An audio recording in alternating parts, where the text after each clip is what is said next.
Welcome to the Dodgers Prospects Podcast. I'm Casey Porter at Dodgers Daily, joined by Tim Rogers of Dodgers 2080. Both of us have been very busy covering these prospects in spring training, and I know, Tim, you just got back from spring training, got a million of those great videos of these young prospects in action. I know you just got off the phone with one of the scouts, so we're going to talk about that conversation today, so a lot to talk about. Yeah, looking forward to it. Last week was one of the funnest ones I think we've ever done, the open mic.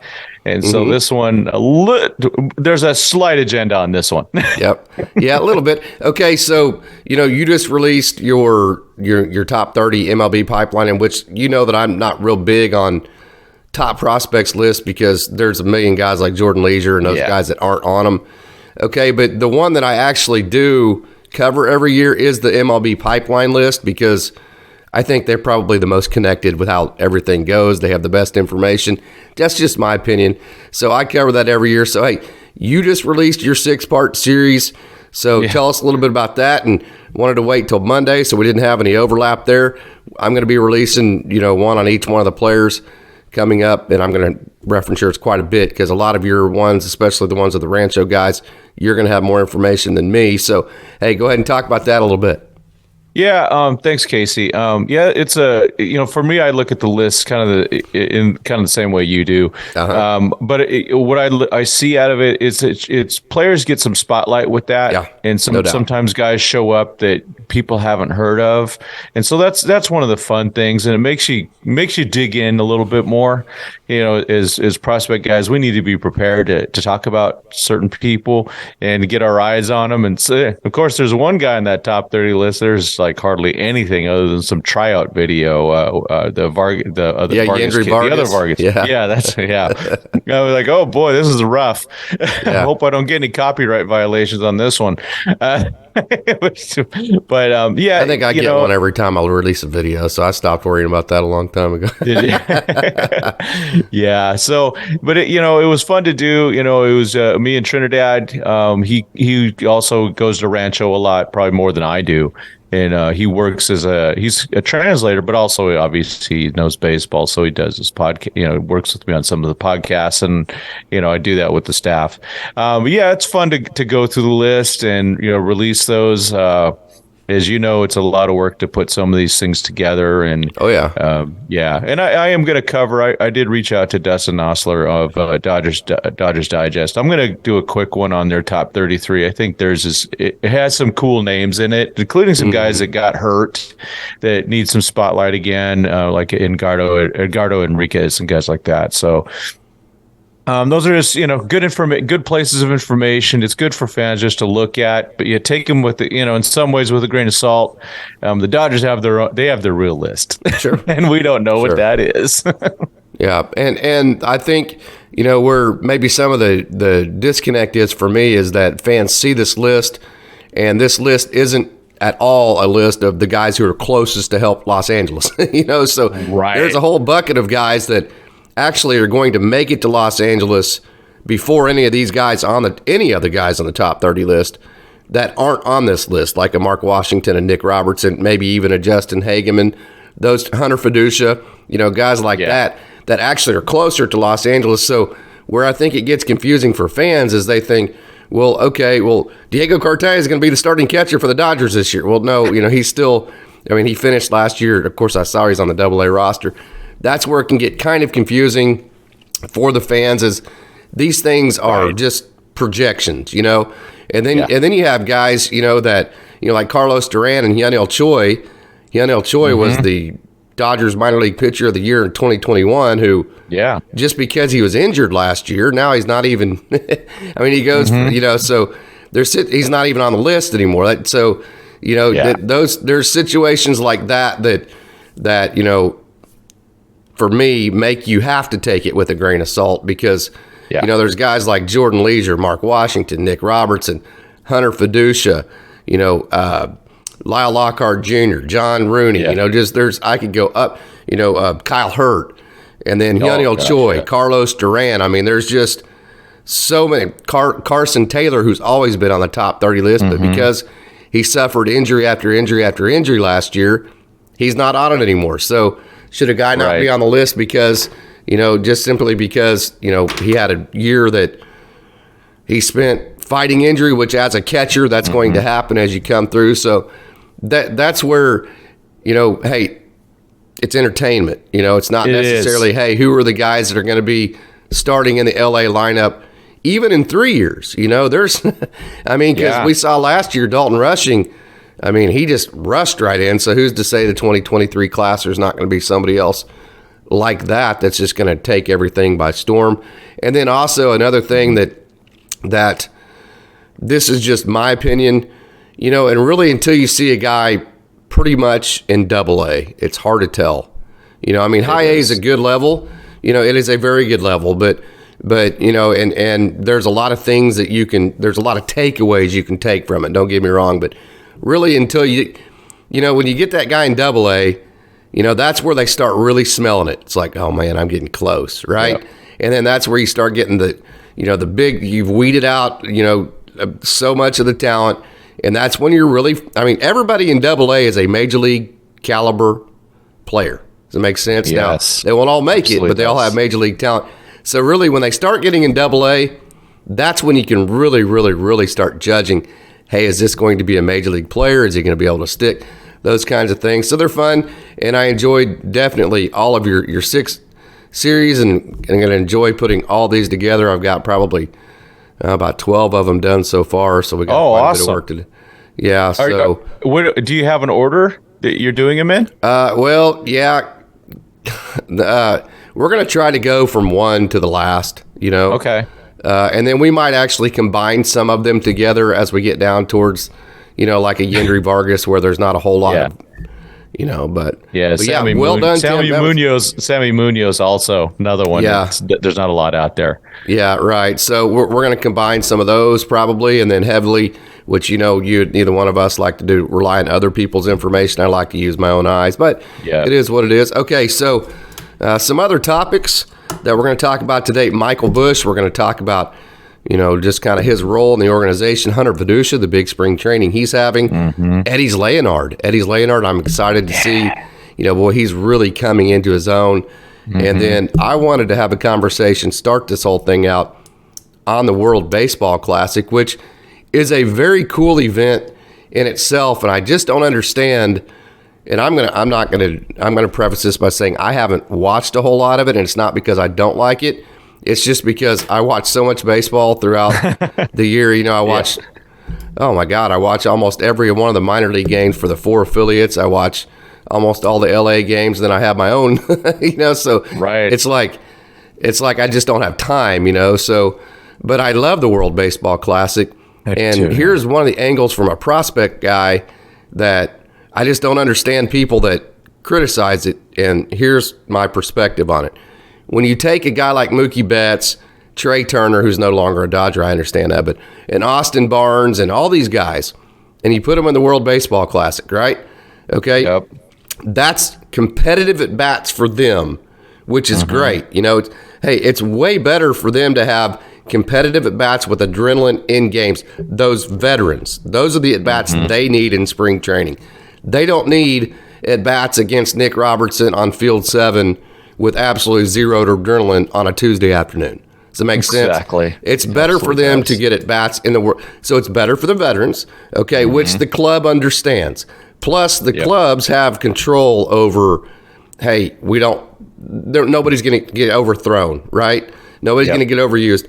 And then, so what that does is that opens up all these opportunities for these organizations to play these rookies, like Antonio Knowles, who got on the big field yesterday. It's wonderful. Okay. Yeah. So it's a win-win situation for everybody because the club gets their veterans the bats that they need in competitive situations, and they get to put their rookies in the spring training games, and the rookies get to play on the big field, and the veterans get the at-bats they need. I just don't see where there's...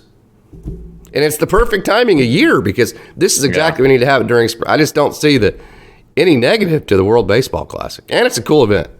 Yeah, I'm a huge WBC fan. The first one I went to, 2009, Japan versus Cuba. And there was this big, tall, left-handed pitcher starting for Cuba that really had trouble finding the plate. The only the way he seemed to get guys out was pick them off. His name happened to have been Aroldis Chapman. Aroldis Chapman. That was but Ichiro played in that one. And so in Japan won, thank goodness. I'm not a fan of the communists. No, sorry, I can't help it. And then in 2017, there was the semis and quarters were in San Diego, so I saw a couple games there.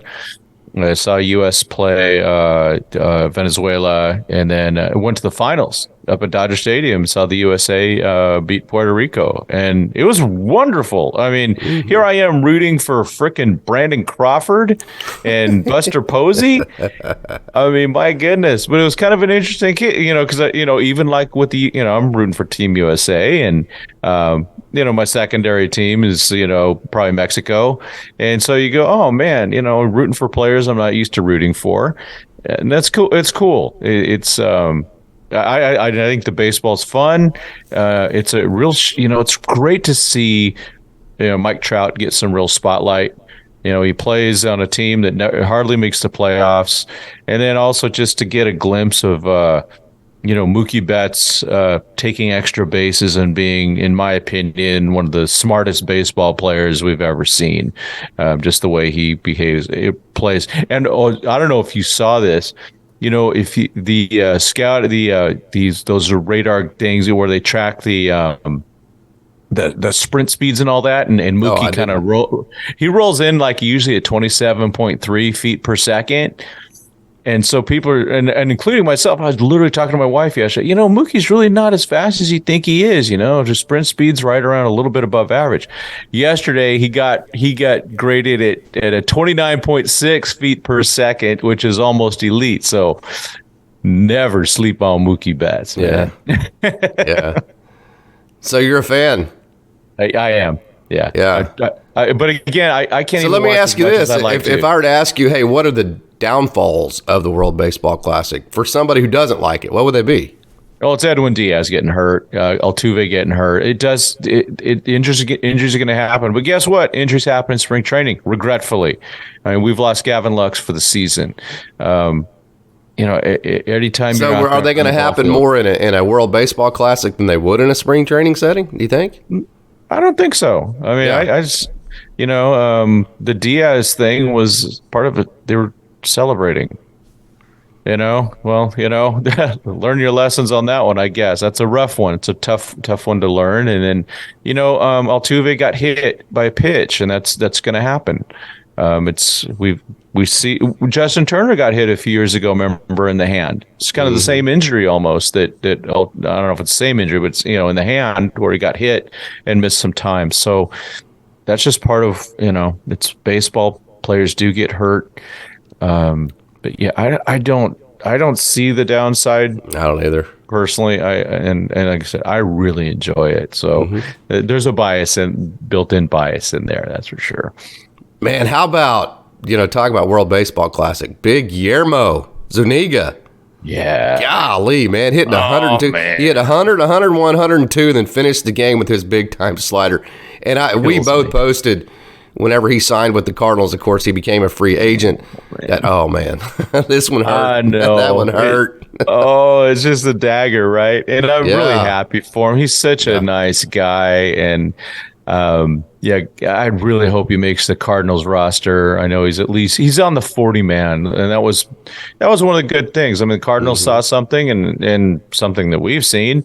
And, there's a few other guys just like Guillermo, well, not just like him, but in that same boat where you go, if they were free agents, someone's going to go put them on their 40-man roster. Nick Robertson, Mark Washington are the top two in my head real quick that are like, they're not ones that I guess they want to force on it. Well, like what they do with when you do the Rule 5, where you have to hold on to them on the major league roster. But I guarantee there's plenty of teams out there that would be really happy to have Mark Washington. That's for sure. That's another thing about. Oh, sorry. Go ahead. On the 40-man, just to clarify. Yeah. That's another thing about the World Baseball Classic is it gives a guy like Guillermo Zuniga, a spotlight to strike out a Mike Trout. in a setting to where people care and are paying attention to it, right? Yeah. And so if that happens in a spring training game on a Tuesday night, people are like, okay, yeah, well, whatever. It happens on a big stage in the World Baseball Classic. People go, oh, wow, who's this guy? He's throwing 102, right? So it gives guys like that a chance to, in my opinion, to spotlight better than they would. Hey, okay, let's move on to our next topic. I wanted to cover that World Baseball Classic. Let me get this off my chest.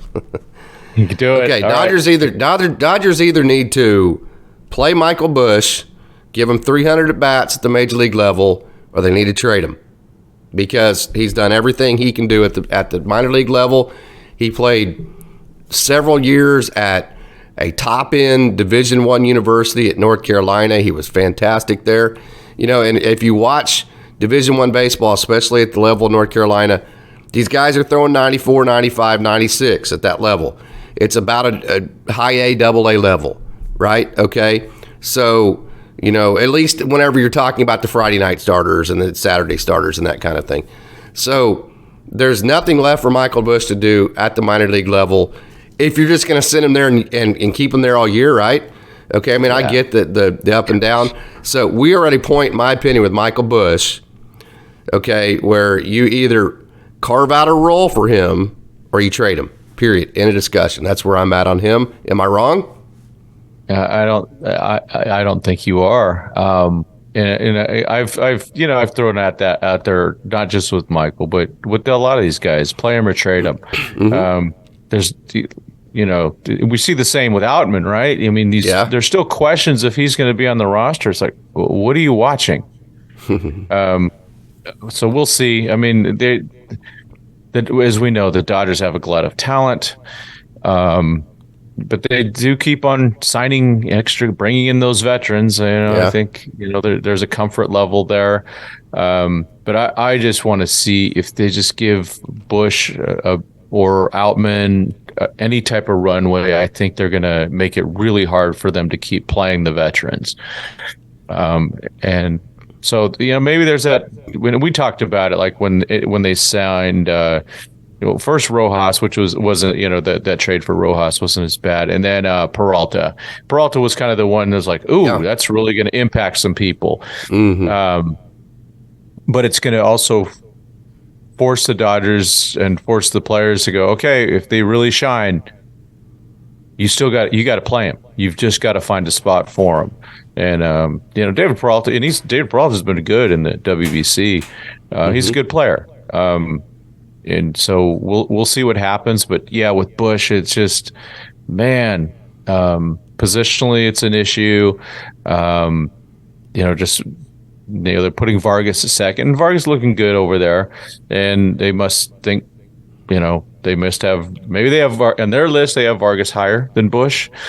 But yeah, it's still, when they signed J.D. Martinez, that also really put a big block on Busch with the DH. Martinez and Peralta were the two big blocks, because the path that I saw for Michael was, hey, maybe, you rotate Vargas at a little bit of third base, a little bit of second base, and then you throw him out in left field.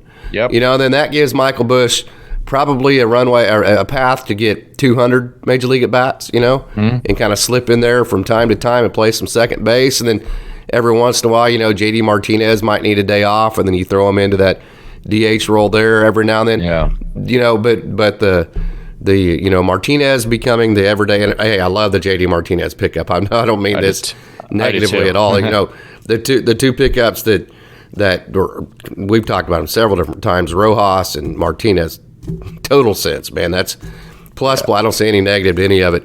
Even if you say, well, hey, you're taking at bats away from Michael Busch, it's worth it to get those two guys. Those guys are big time players, So, I just kind of wanted to get that off my chest. Hey, if you're out there and you're watching this video and you disagree with that, leave a comment. Tell us what you think.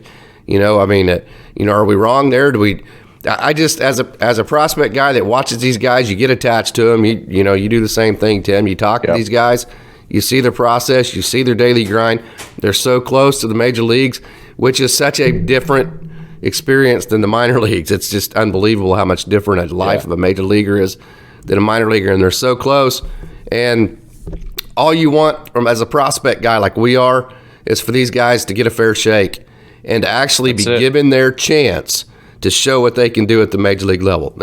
Whether it be with the Dodgers or even with the Giants, I don't care. You know, I mean, it's just, hey, give these kids a chance. They're not kids, but young men, a chance to show if they actually are major league capable. And if they show they're not, fine. At least they had their shot, right? But at least give them their 300 at bats or so they can prove to you, hey, I either am or I'm not, right? I agree. I mean, so these guys have careers. Yes. This is what they're doing. This is what they went to college for. Now I went to college to study computer science. Yeah. And so if someone would have kept holding me back, you know, and keeping me from actually making a real salary. And then trying to keep you in their company, but yet putting you in a situation to where you couldn't go anywhere else. Yeah. And so these guys need to accumulate service time and money. They're everyone's career, you know, relatively speaking. I've been doing this computer science stuff since 1986, so that's a long time, right? Mm-hmm. Major leaguers, you know, these guys, they might have a 2-year career. They might have a 5-year, a 10-year career, but they have this limited window in which they can make the money that's there to really to live off of for a while until they transition to something else. But a lot of these guys don't have their degree. Some of them didn't even go to college, so they're all in on this. And you know, I'm really taking this from a practical matter. If it was my son, my kids are actually about the same age or a little bit older than these guys. Yeah. And going, I really want to see them get a chance. And so from just the pure human perspective, going, you know, everyone deserves a shot at fulfilling, you know, when they do the work, you know, and these guys have all done the work. Plus some. Yeah, and they're ready.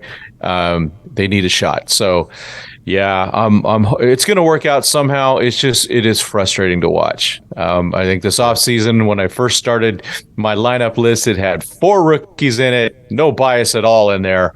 I think I had Busch in it, I had Vargas, I had Outman, and I had Jake Amaya, if you recall. I had him as the shortstop. And now there's maybe one. So we'll see. I mean, like I just was interviewing with a guy named Jonah Rosenthal. He's a scout, and it really comes down to trust the process. Mm-hmm. And so as fans, it's tough. You know, the fans need to trust the process because that's all you got. But at the same time, it is frustrating. And well, Michael Busch, how old is he? 24. This is not going to be very good video or audio right here, but I'm going to go ahead and look that up and see just exactly how old he is. You know, because got him up. All right, Michael Busch right here. All right, hold on one second. He is 25. You know, so I get the trust the process thing, okay? Time is now. He's 25, man. I mean, what process are we talking about? I mean, he's at this point in his life, he's closer to 30 than he is 20. So the process has already happened. That's kind of where's the end of the process? That's kind of what I'm saying. Yeah, you know, I totally agree. I totally agree. It's team versus individual. It's like, and you know, the Dodgers, their goal is to, of course, make the team as best as possible, and to have a guy like Michael Busch there. But you know, we know as the season goes, something's going to happen. I mean, we already had it with Lux, and you know, they will make a move. I'm confident this year because, as we know, this team is so loaded with prospects. Mm-hmm. You know, and I'm trying to make the point. You know, you can do a top 30 on the Dodgers, but I think it was Keith Law said that, you know, even if you could put 30 through 40 in there, and even guys down in the 40s are going to be in the top 30 on other teams. Well, you know, Gus, things like that. How about the Rule 5 guys? Not any 3 of those guys were even in the top 30. Jose Hernandez, Gus Farland, and Ryan Noda. Right? That's a great point. I mean, Jose Hernandez was throwing 99 from the left side. Gus Farland was throwing 98. I know. Oh, gosh. Not in the top 30. And then you see a guy, you know, Hunter Feduccia, who was eligible for the Rule 5. I know you wanted to talk about him, and he deserves to be talked about. That guy's he's having a great spring, and where does he go? What do they do with him? I mean, of course, it'll start. He should be in AAA this year. He should play a lot. Mm-hmm. I tell you, I'd really like to see him.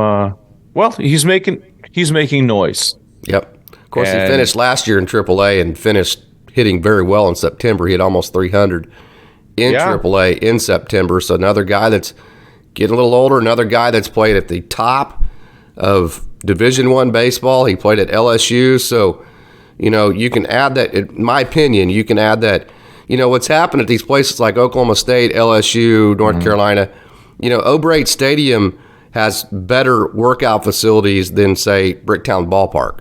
Or even, they just do. They're building these college facilities. Oh, yeah. Gigantic weight rooms, and they all now have the Rapsodos and TrackMan machine and all the you go to the games and you can see the vertical drop and the horizontal. You see all that, So 5-6 years ago, colleges didn't have any of that. The machinery, the professional facilities did. So, hey, it's a viable option for a kid to stay in college and pitch in college instead of playing, say, at Rancho. Does that make sense?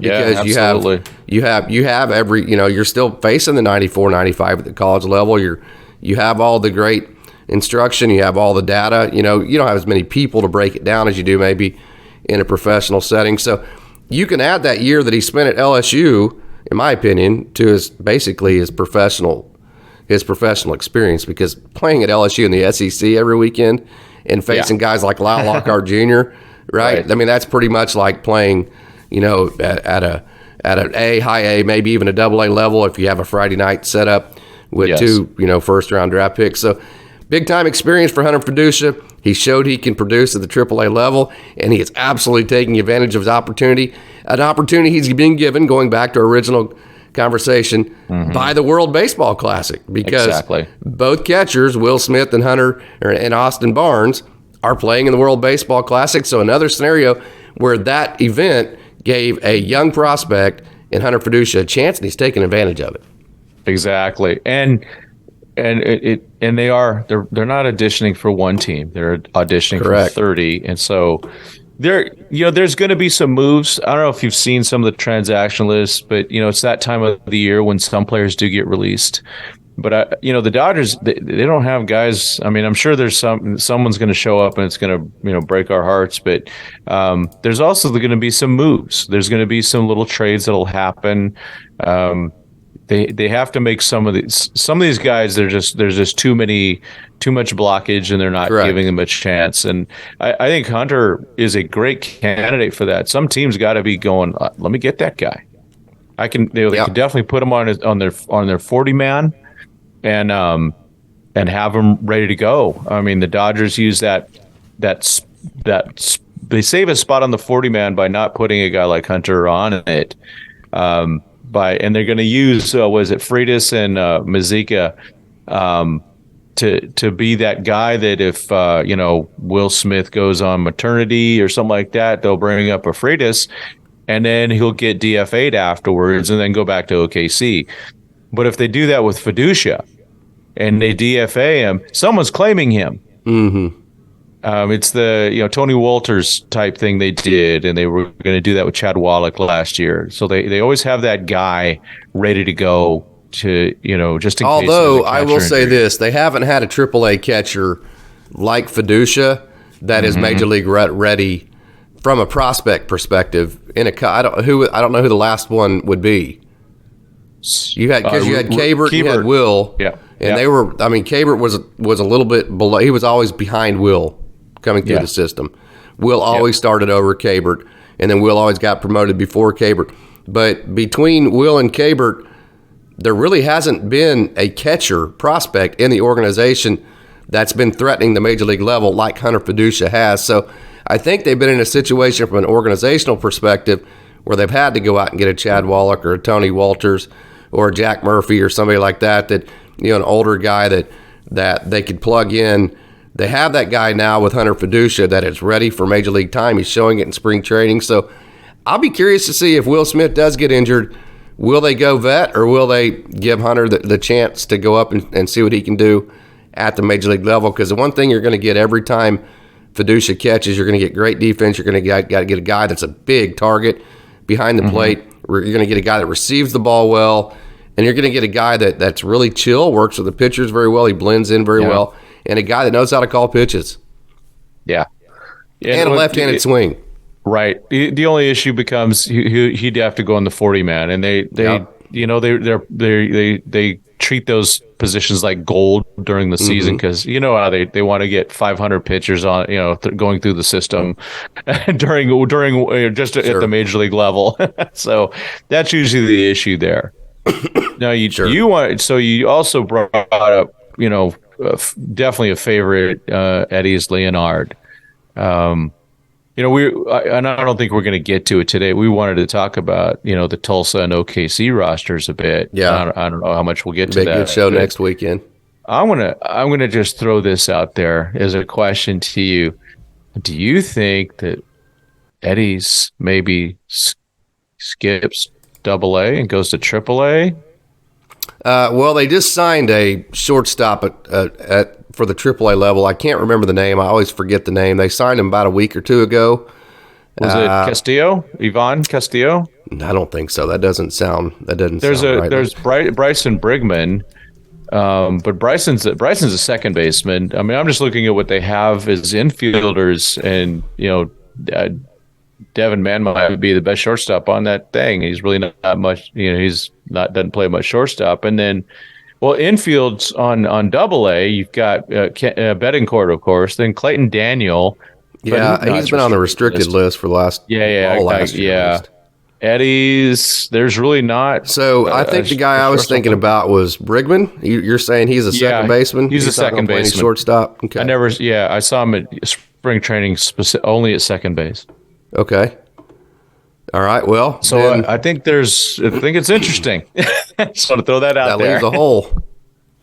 Yeah, that does leave a hole. And, and here's another thing, too, that would suggest what you're saying and moving Eddys straight up to AAA is that, man, below Eddys, you got Freeland, you got Taylor Young, you got Sean McLean, you got Rain Doncone.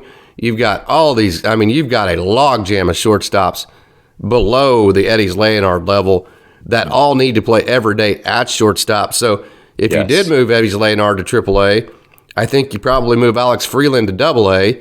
That puts Sean McLean, the starting shortstop. Do what? Yeah, he's the oldest of them, Freeland. Or even Austin Gauthier, but I think Gauthier probably going to profile as a second. I think he's probably going to be in a second baseman. Okay, so and then I think that probably either and then you can move McLean maybe up to high A Great Lakes at least at a quick pace. That gives Rain Doncone the ability to be the everyday shortstop at Rancho for a while, and I think that gets every one of your young shortstop prospects the everyday playing action at shortstop that they need. There's no reason to have Sean McLean and Alex Freeland and Rain Doncone on the same roster like you had at the end of last year. Right. That makes it tough for everybody. Yeah, and so I don't know if we talked about this last week, but one of the most impressive players at spring training, Wilman Diaz. Yeah. The talented kid. And you know what? He's playing with a lot of confidence. Mm-hmm. He was out and he was hitting the ball, making a lot of contact. 2022 spring training, he barely made contact. 2023, he's making a lot of contact. Yeah. I'll probably do a little short series on him. But he looks really good. And it's another guy. So what I saw, they call him Donkey out there. The Donkey and Diaz switching every day. So one was at second, one was at short. Next day, one was at second, one was at short. And then, there's even more. There's, Perez? I can't remember. Nico Perez was drafted. They drafted a ton of shortstops in 2022. So there is a logjam. And I think Eddys, he's on that 40 man. And it's regretful that, Lux went down. But, and I think that actually makes it a little more urgent that they get Eddys ready to go, just in case, and maybe it's more for next year. There's no guarantee that Luxie's going to be 100% when he comes back. I mean, I hope he is, because, man, it still breaks my heart. I saw him in the locker room, and with that huge brace. It just, you just want to cry for the guy. Yeah, no doubt. But Eddys, I mean, he's getting a lot of run out there. And he's been productive. I can't remember I haven't looked at his latest numbers. I mean, it's just so much baseball going on, and so much life. Trying to put all these videos together and all that stuff. Like, yeah, he just keeps getting bigger and stronger and building into his body and just keeps getting better. Talking about Eddys Leonard. Hey, it's coming down to the end. We've got about a minute left. Tim, final thoughts. Yeah. There's the talent stack, it's just huge. And a guy like Michael Busch, to bring that up again, he's ready. James Outman, he's ready. It's time for them to play. And so, you almost want to go out there and, get a picket sign and stuff like that, get them in the lineup. And, hopefully that things need to resolve for both those gentlemen this year. It has to resolve. It's not fair to go any further than maybe another 3 months. Yeah, that's all we're saying. And we both, if you follow this show at all, hey, the front office always makes the right decision. This is not a criticism of anybody. It's not a criticism of the front office.